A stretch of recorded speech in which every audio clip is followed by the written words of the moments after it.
8페이지.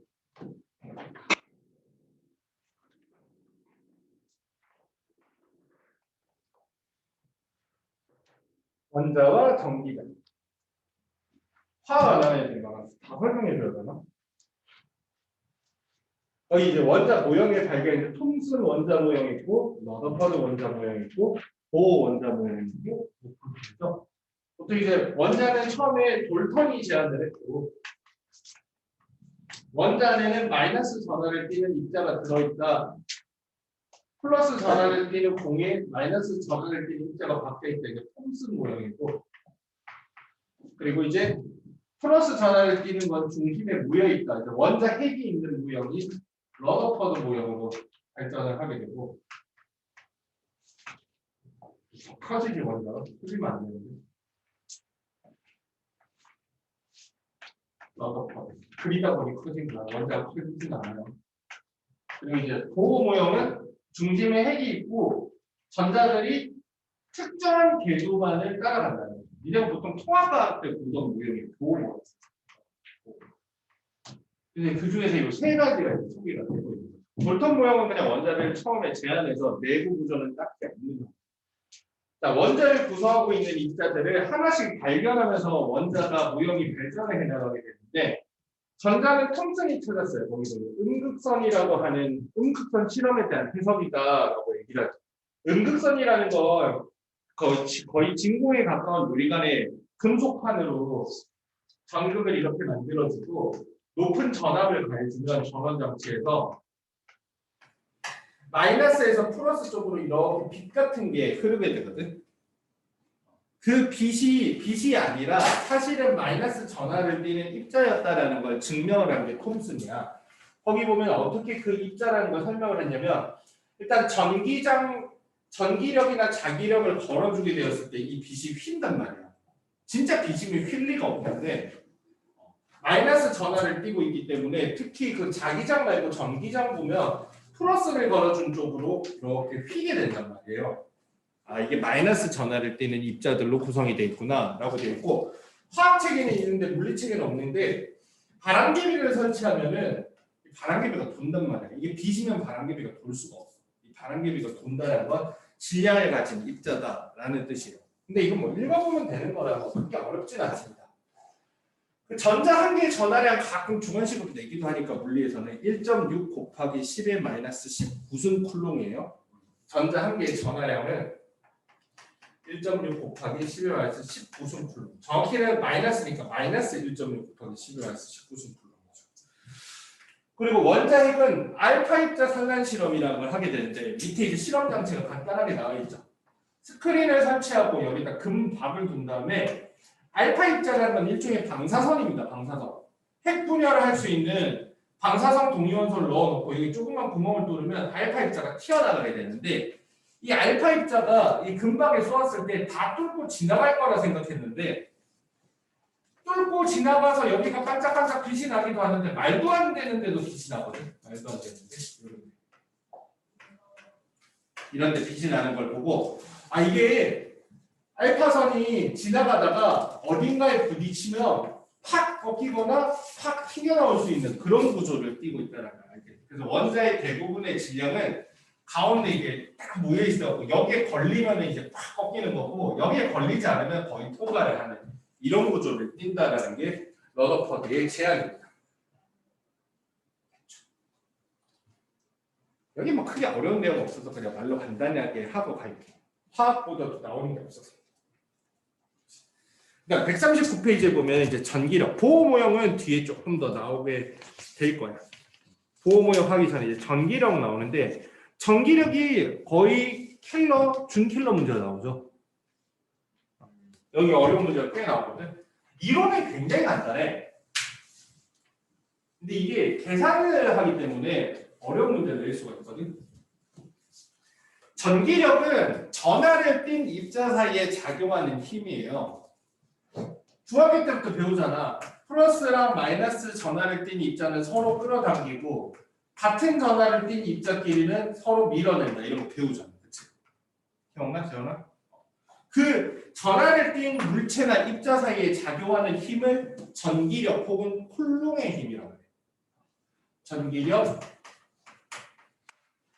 이라고도 하고 쿨롱 폴스, 쿨롱 힘이라고 합니다. 이 전기력의 크기는 F는 K 곱하기 R제곱분의 Q1 곱하기 Q2가 되는데 Q1, Q2는 그 두 전하의 전하량이에요. 두 전하의 전하량. 플러스 1인지 플러스 2인지 마이너스 1인지 마이너스 2인지 거기에 들어가게 돼서 힘의 크기를 결정하고 R은 두 전하 띄는 입자 사이의 거리죠. 이거는 전하량이고. 실제 문제는 뭐 이 정도라고 보면 돼. 얘가 예를 들어서 플러스 Q라고 하는 전하량, 실제로는 숫자로 안 나오고 거의 다 문자로 나오거든. 플러스 Q라고 하는 전하량을 가지고 거리가 R인 곳에 플러스 Q의 전하량을 가지는 입자가 있다. 이때 서로 작용하는 전기력의 크기가 F로, 이 경우에 서로 밀어내겠지. 밀어내는 힘의 크기가 F라고 할 때 뭐 플러스 2Q, 뭐 플러스 3Q 거리는 2R일 때 작용하는 전기력의 크기는 얼마나 그냥 이런 식으로 물어보게 돼. 이해돼요? 그러면 어떻게 돼? 얘는 어떻게 돼? R제곱분의 Q제곱 정확히는 K곱선. 이게 지금 F인 거잖아, 그치? 근데 요거는 이제 계산을 해보면 어떻게 돼? Q 자리에 Q 제곱이지. Q1에 2Q가 들어가고 Q2에 3Q가 들어가니까 이건 6Q 제곱. 그리고 분모에는 4R 제곱. 상수는 똑같겠죠. 근데 아까 전에 K R 제곱분의 Q 제곱이 F다라고 했으니까 이건 어떻게 돼? 4분의 6F, 2분의 3F가 되겠지. 이런 식으로 힘의 세기를 비교하는 형태로 문제가 많이 나옵니다.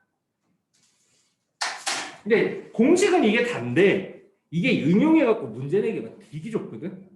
K는 콜롱 상수인데 상수는 못 외워도 돼. 숫자 대입할 일은 없어. 9 곱하기 10의 9승 뉴턴 미터 제곱 퍼 콜롱 제곱인데 못 외워도 됩니다. 솔직히 나 못 외워. 대학 다닐 때는 외웠었는데 대학 때는 상수 대입해갖고 계산을 끝내야 되는 경우가 많아갖고 고등학교 때는 비교값으로만 나옵니다.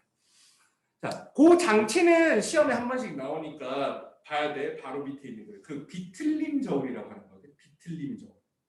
비틀림 저울이라고 되어 있는데 이건 뭐냐면 거기 대전된 공 해갖고 금속 실 있고 뭐 그렇게 돼 있잖아. 이게 뭐냐면은 공이 있고 하나가 이렇게 축이 달려 있는데 거기 위에 보면 각도기가 달려 있어. 각도기. 그 비틀림 각도 측정이라고 해갖고 회전각을 측정하는 눈금이 있어요. 거기다가 이렇게 되어 있는 데다가 여기다가 그 전하를 띠는 물체를 여기다 가져다 대면 끌려오거나 밀려나거나 하거든. 그러면 그 각도가 뭐 10도, 12도, 13도, 15도 이렇게 뜬단 말이야. 그 각도의 크기가 힘의 크기랑 정확하게 비례합니다.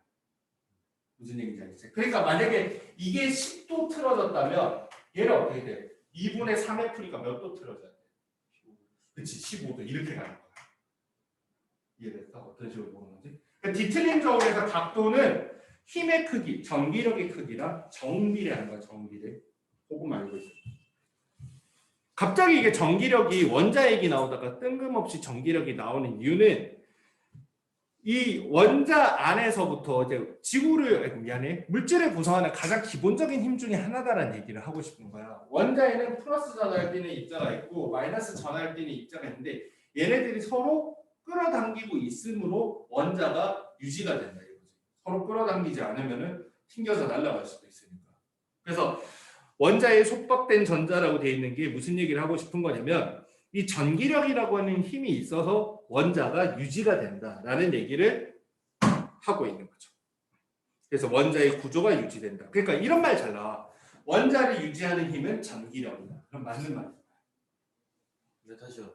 원자를 유지하고 있는 힘은 중력이다. 이러면 틀린 말이고 원자를 유지하고 있는 힘은 전기력이다. 이런 맞는 말이야. 중력은 질량을 가진 입자 사이에 작용하는 힘인데 원자를 구성하는 입자들은 질량이 너무 작아서 중력으로 붙잡고 있는 건 아니거든. 그러니까 달이 지구 주위를 도는 거를 붙잡고 있는 거는 중력이 되지만 전자를 원자 핵 주변에 튕겨나가지 않고 잡아주는 힘은 전기력입니다. 그 정도만 알고 있습니다. 자, 그 밑에 원자에 속박된 전자의 에너지라고 해갖고 이상한 그림 나오지? 이거는 보호 모형 배우면 조금 더 다시 한번 얘기할 수도 있는데 이 그림이 가끔 나오고 뭔 그림이냐고 자꾸 물어보더라고. 여기 보니까 뭐 사람들 이렇게 돼갖고 뭐 회오리 같은 거 이렇게 있지, 그치? 이게 뭐냐면 돌면서 올라간다는 게 아니고 이 높이는 에너지를 의미하는 거예요. 높이는 에너지. 그러니까 핵을 중심으로 해서 요 정도 돌 때 에너지가 요 높이라면 더 크게 돌기 위해서는 에너지가 더 높아져야 된다는 거예요. 그게 왜 그러냐면 플러스 전하고 마이너스 전하잖아. 그럼 전자가 움직인다는 건 운동 에너지를 가지고 움직이고 있단 말이야. 근데 얘가 속도가 느리면 어떻게 돼? 안으로 흘려 들어가는 거지.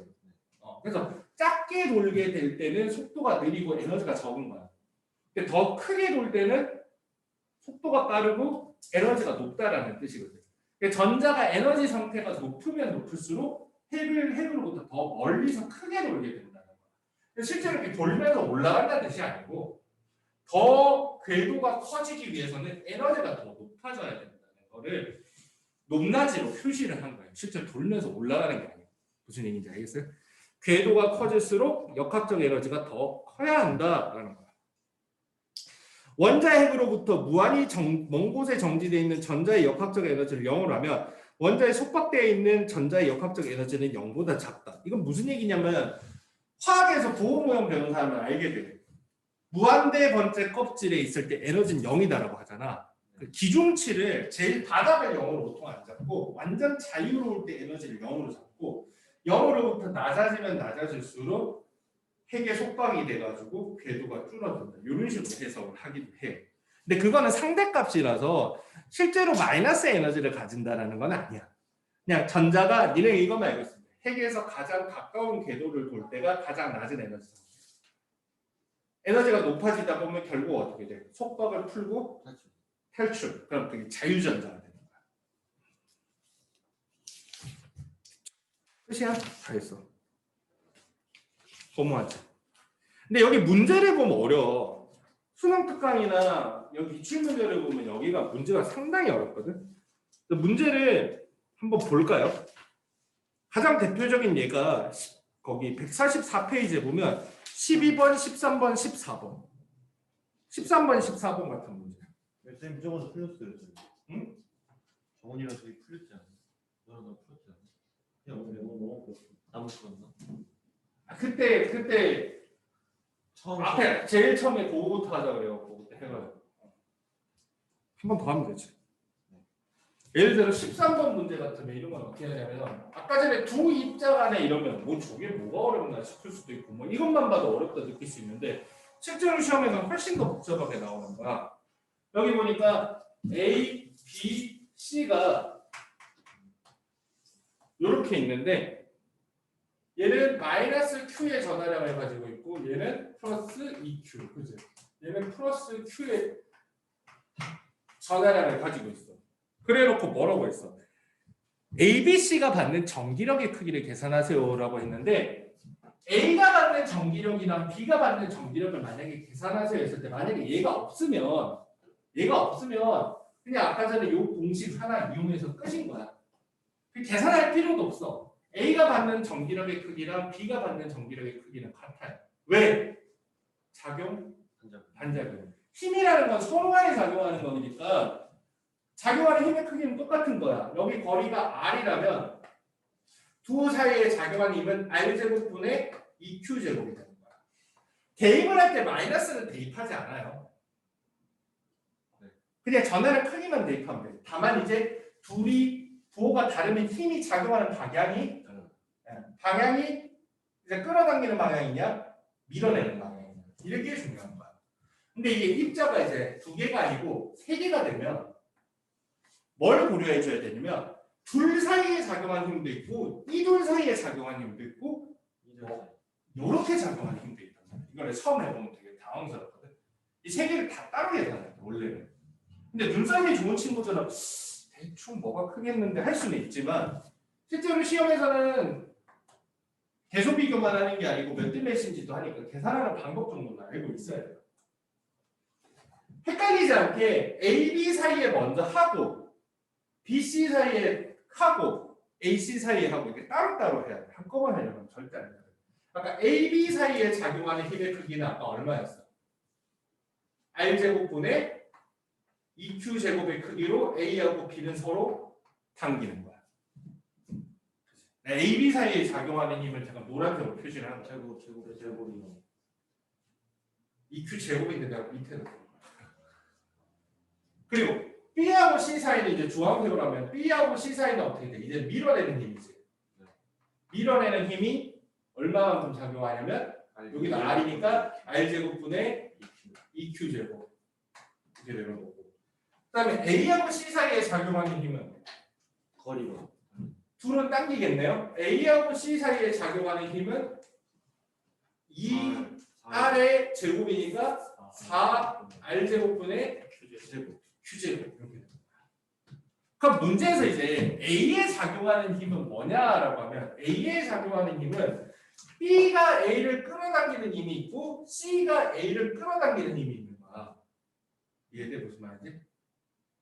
BA 사이에서 A에 끌어당기는 힘과 CA 사이에서 A 끌어당기는 A에 작용하는 힘은 두 가지가 있는 거야.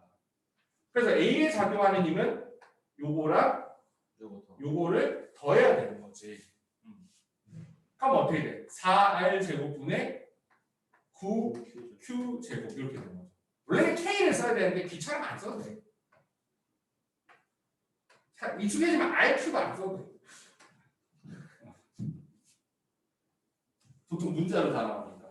마찬가지로 빠뜨리지 않게 조심해요. B에 작용하는 힘은 이제 A가 B를 당기는 힘과 C가 B를 왼쪽으로 미는 힘이 있잖아. 그러면 요 힘하고 요 힘이 방해가 갔잖아.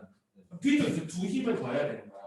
R제곱분의 EQ제곱하고 R제곱분의 EQ제곱을 둘이 더해야 되는 거죠. 한 번에 더할 수도 있는데 그냥 따로 써본 거야. 그럼 C에 작용하는 힘은 뭐냐면 A가 C에 어쩌고 하는 힘하고 B가 C에 어쩌고 하는 힘 두 개를 더해야 되죠. B가 C를 오른쪽으로 미는데 A는 C를 왼쪽으로 당기죠. 이건 이제 힘의 방향이 다르단 말이야. 그럼 둘을 빼야 돼. 힘은 반대 방향으로 빼줘야 돼.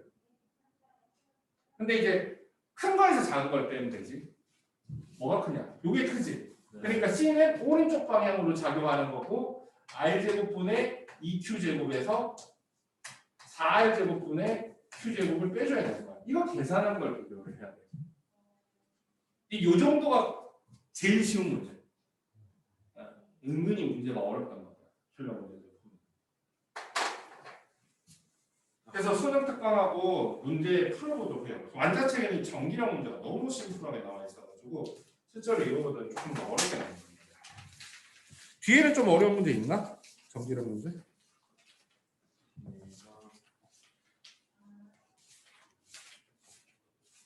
3번? 3번? 177페이지 3번 한번 보세요.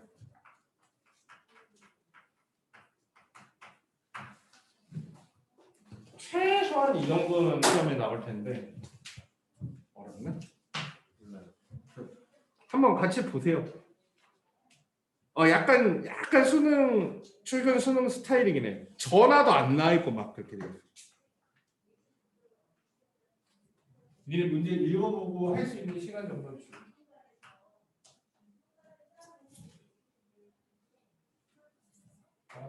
위치 바꿨어. 그렇지. 이런 식으로. 맞다. 위에는 A, B, C고. 이거 전기력 빵이니까 뭐 다 상쇄되는 거 아니야? 여기는 B, D, C고. B, A, C.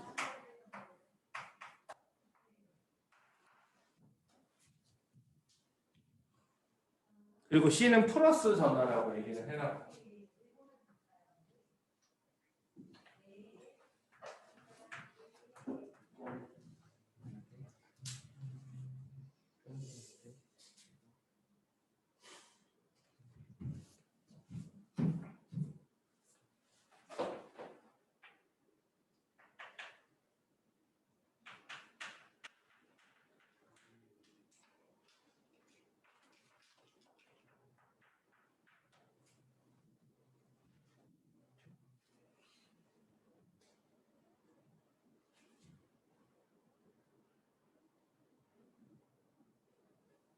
일단 있잖아. 이런 경우가 있거든. 처음 보면 되게 당황스러울 수 있는데 C가 받는 전기력 0이기 위해서는 B가 C에 작용하는 힘도 있고 A가 C에 작용하는 힘도 있을 텐데 그 작용하는 힘의 방향이 서로 반대. 반대여야만 0이 될 수가 있는 거야. 무슨 얘기인지 알겠어? 일단 여기 이거부터 딱 보이지 않으면 이제 문제가 시작이 안 되는 거예요. 두 전하를 떼는 입자가 있고 그 입자 바깥에 이걸 놨을 때 전기력 0인 경우는 두 개가 전하가 반대인 경우가 없어요. 하나는 밀고 하나는 당겨줘야 되는 거야. 예를 들어 B는 C를 미는데 A도 C를 밀면 안 되는 거지, 그렇지? B가 C를 미는데 A가 C를 당기거나 A가 C를 미는데 B가 C를 당기거나 뭐 이런 식으로 되죠. 그러면 처음 하는 거니까 그러면 누가 밀고 누가 당기는지를 모르겠어. 그러면 이렇게 한번 생각해보자. A를 플러스고 B를 마이너스라고 했어. 그러면 B는 C를 당기고 A는 C를 밀잖아, 그렇지? 근데 여기는 둘을 반대로 바꿨더니 어떻게 돼? 바꿨더니 플러스 X 방향으로 힘을 받았대. 거기 문제에서. 그 말은 두 개 바꿨더니 오른쪽으로 간다는 거잖아, 그렇지?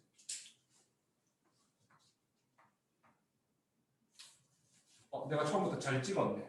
첫 칸이 맞았네. 보이는 사람도 있겠지만 처음인 사람은 전혀 안 보일 수 있거든. 이게 왜 그러냐면 봐봐. C 입장에서는 B가 당기고 A가 민단 말이야, 그치? 그럼 둘의 위치를 바꾸면 얘가 가까워졌고 얘가 멀어진 거잖아, 그치? 당기는 힘은 약해지고 미는 힘이 세진 거잖아. 그러니까 오른쪽으로 밀렸다는 게 말이 되는 거지. 지원아 무슨 말인지 알겠어? 그치? 이해 못하는 것도 이상하잖아. 자, 이건 알겠어. B는 C를 당기고 있어. 이해돼?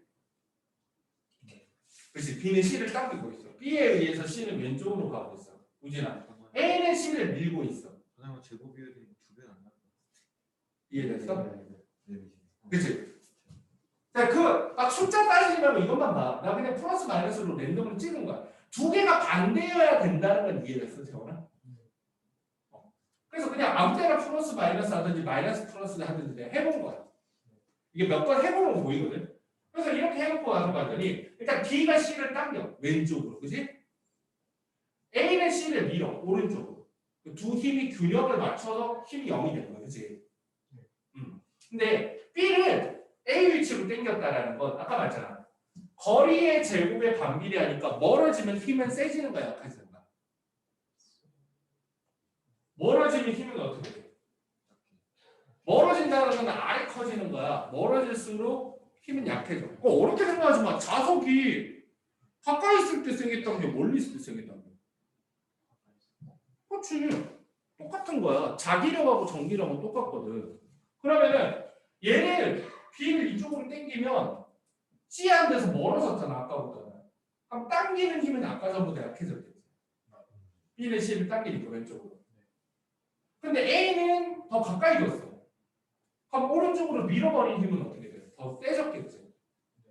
그러면 아까 전에 문제에서 플러스 X 방향의 힘을 받는다는 게 말이 된다는 거야. 말이 되지, 그치? 오른쪽으로 미는 힘이 세지고 왼쪽으로 당기는 힘이 약해졌으니까 저 맞는 거지. 그러니까 내가 플러스 마이너스 정한 게 잘 정한 거야. 만약에 나도 그냥 내 맘대로 찍어서 할 거라서 어차피 오래 걸릴 것 같으면 둘 다 해보는 게 나아. 뭐 하나 찍어서 해보고 말이 안 되는데 그럼 바꾸는 게 훨씬 빠르단 말이야. 플러스 마이너스 해야 될까 마이너스 플러스 해야 될까 너무 그래는 게 더 시간 많이 걸리거든. 근데 내가 마이너스 플러스로 하면 어떻게 돼? B는 C를 밀고 A는 C를 끌어당기겠지. 근데 니네 그럴 수 있어. 왜 어떻게 힘이 0이지? 미는 녀석이 더 가까이 있는데? 그럴 수 있어. 왜? 가까이 있어도 전하량이 작으면 미는 힘이 약하고 멀리 있어도 전하량이 크면 당기는 힘이 커지잖아. 여기서도 부호만 내가 정한 거지 전하량을 얘기를 안 했죠. 전하량이 커지면 그 힘은 커지는 거야. 멀리 있는 자석이 센 자석이면 어떻게 돼? 가까이 있는 자석이 아무리 밀어내려고 해도 멀리 있는 힘이 더 셀 수도 있잖아, 그치? 아무튼 이렇게 해갖고 얘는 민다고 밀었는데 얘가 당겨가지고 지금 받는 힘이 0이 된 거야. 근데 이거를 이렇게 둘이 위치를 바꾸면 오른쪽으로 밀어내던 녀석이 더 멀어졌어. 그러니까 미는 힘은 약해졌잖아. 그리고 마이너스 땡기던 녀석을 더 가까이 뒀으니까 땡기는 힘은 세지겠지. 그럼 아까 전보다 왼쪽으로 더 땡겨지겠어? 오른쪽으로 밀려나겠어? 뭐가 맞나? 땡겨지. 그치. 근데 문제에서 힘이 플러스 X로 받는다 그랬으니까 내가 이거 잘못 정한 거야. 처음부터 잘못 정한 거야. 아까 정한 게 맞는 거야. 이게 맞는 거야. 이거 한번 생각을 해보세요. 이런 유형의 문제가 되게 많아. 일단 전화부터 잘 정해야 문제가 풀리거든. 전화 안 나와 있는 거가 되게 많아. 플러스인지 마이너스인지. 이것보다 어려우면 이거보다 훨씬 어렵죠. 최근에 나왔던 거는. 아 근데 약간 조합이 있어요. 봐봐. 전화를 띄는 입자가 여기 두 개가 있어. 두 개가 있는데 내가 이 두 개 바깥에 뒀는데 전기력이 0이려면 얘네 둘의 전화는 무조건 반대야. 방금 했잖아. 이게 플러스든 마이너스든 간에 얘네 둘이가 플러스 마이너스가 반대여야지만 하나는 땡기고 하나는 밀어서 정지할 수 있는 거야. 여기서도 마찬가지야.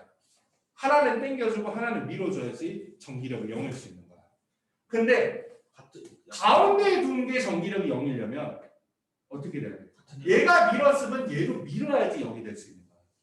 얘가 땡겼으면 얘가 땡겨야지 전기력이 0일 수 있는 거야. 가운데 두면 양쪽에 있는 게 부호가 같아야 되는 거야. 그 전기력이 0이다라는 게 되게 중요한 힌트거든. 그래서 이렇게 세 개의 입자가 있는데 얘가 받는 전기력이 0이다 그러면 이거 두 개 무조건 반대해야 되고 얘가 받는 전기력이 0이다 하려면 양쪽 끝에 있는 게 부호가 무조건 같아야 되는 거야. 일종의 공식 같은 거거든. 나중에는 그냥 이렇게 해도 되는데 한번 생각을 해봐. 왜 그래야 되는지. 일본어 수능 수준의 문제로 나왔습니다. 근데 이거 조금 오래된 수능 문제라서 많이 어려운 건 아니고 최신 연식은 훨씬 어려워. 지금 수능 특강 2점짜리 정도 수준. 수능 특강 펴보면 3점짜리 문제랑 모의고사 기출 문제 보면 짱나는 게 몇 개 있어. 작년보다 짜증나는 게 몇 개 있어. 작년 국모였나? 이게 거의 킬러였는데. 그게 제일 어려웠어. 역학은 오히려 쉬웠는데. 갑자기 이렇게 부호는 정했어요. 선생님과 같이 하는 거니까. 그래 놓고 이제 기억 A는 플러스 전화를 띈다. 이건 해결됐지. A가 플러스 전화를 띄니까 이건 해결됐고. 자, 니은 전화량은 A가 B의 2배이다. 이거 아까 말했잖아.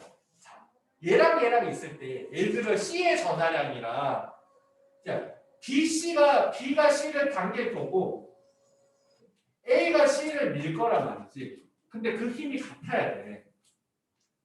하면 봐봐. A와 C 사이에 작용하는 힘과 원래 식을 다 안 쓰고 풀 수 있게 연습을 좀 해야 되는데 B와 C 사이에 작용하는 힘을 화면은 좀 짧은데 여기서 여기 위에 가에서 하는 거야. A하고 C 사이에 작용하는 힘을 어떻게 잡을까? 어떻게 잡으면 될까? 거리가 2D잖아. 그러니까 K 4D 제곱에 전화량 C 나와 있어? 그럼 C 하면 돼. QC 해도 되고 QC. A 나와 있어?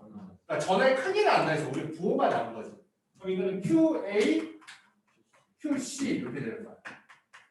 BC 사이에 작용하는 힘은 왜 거리가 D가 됐잖아. 그러니까 K D 제곱분의 QB QC가 되는 거야. 근데 이게 방향은 반대지만 힘의 크기는 어떻게 돼야 돼? 둘이 같아야지만 전기력이 0일 수 있는 거잖아. 그러면 이렇게 보면 되게 복잡해 보여도 이거 두 개 등식으로 놓으면은 남는 거라고는 K 없어지고 K 없어지고 QC 없어지고 QC 없어지고 D제곱 없어지고 D제곱 없어지고 결국 남는 거는 4분의 QA는 QB만 남는 거야. 이게 이제 정석으로 푸는 거고 답지는 이렇게 나와있을 거야. 조금 익숙해지면 이렇게 할 수 있지. 얘보다 거리가 2배 먼데도 전기력이 같으려면 전하량은 4배 이런 식으로. 왜냐면은 R이 2배로 늘어나도 전기력이 같으려면 분자도 2배가 돼야 돼. 4배가 돼야 되는데 둘 중에 하나만 바꿔서 4배 되게 하려면 전화량이 4배, 하나가 4배 이렇게 하는 거죠. 그래서 니은은 그래서 틀린 거예요. 2배가 아니고 4배여야 돼. 거리가 2배로 멀리 있는 녀석이 영향력이 같으려면 전화량은 4배. 나에서 A가 받는 전기력의 방향은 플러스 X 방향이다. 나에서. 아까 전에 이제 계산했잖아. 얘는 전화량이 QC고, 그치? 얘는 전화량이 QA고, 얘는 전화량이 QB인데, 아까 어떻게 됐어? QA가 QB의 4배라고 그랬잖아, 그치? 그럼 이건 뭐 4QB라고 해도 되겠지? 그러면은 A가 이제 받는 힘의 방향을 얘기를 하잖아, 그치? 얘랑 미는 힘이 있으니까 이쪽으로 작용할 거고, 얘랑 당기는 힘이 있으니까 어떻게 돼? 이쪽으로 작용하고. 결국엔 어떻게 돼? B도 A를 왼쪽으로 당기고 C도 A를 왼쪽으로 미니까. 그죠?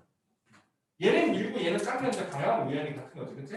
그럼 어떻게 돼? 결국에는 왼쪽으로 가야 되니까 마이너스 X의 방향이다라고 얘기해야지. 이것이 틀린 거죠. 그래서 결국 풀고 나면 어려운 문제는 아니야. 나는 어려운데 왜 저 아저씨는 자꾸 안 어렵다 그래? 그러면은 그게 아니고 지금 요즘 나오는 문제보다는 많이 쉬워. 이것만 찾을 수 있으면. 요거 이해하는 거만 초점을 맞추세요. 여기 거의 준킬러 켈러가 나오기 때문에 역학에만 신경 쓰다가 전기력이 더 많이 나와요. 전기력까지는 지금 대부분 학교가 시험 들어갈 분위기인데 니는 들어간다 그랬지 정점도. 여기 들어가요? 얘 들어가지? 몰라요. 안 들어간대? 아직 안 물어봤어요. 얘 들어가지. 들어갈 것 같아요. 시험 범위 누적 아니면 무조건 들어가지. 연력학하고 상대성 이론만 내기는 조금 부족하거든. 그러면 보통 앞에 전기력까지 내거나 그거 바로 뒷단원까지 내거나. 그래서 여기가 이론은 굉장히 간단하지만 문제 내기가 좋아가지고 문제가 꽤나 어려운 게 있습니다. 거기까지가 145페이지 내용이고요. 다음 시간에는 오늘은 진도는 여기까지 하고 복습하고 문제 풀 수 있는 시간을 한 20분, 30분 줄 테니까 다음 시간에는 혹시 모르니까 보호무형 시험 들어가는 학교를 위해서 조금 설명을 하고 엔드 연력학 니네 시험 친 학교는 별 수 없고 너는 따로 뭐 좀 해줄게 나중에 안 친 학교 애들은 연력학이 또 다 까먹을 수 있으니까 한 번 더 강의를 해줄게. 오늘은 여기까지. 진도는 여기까지.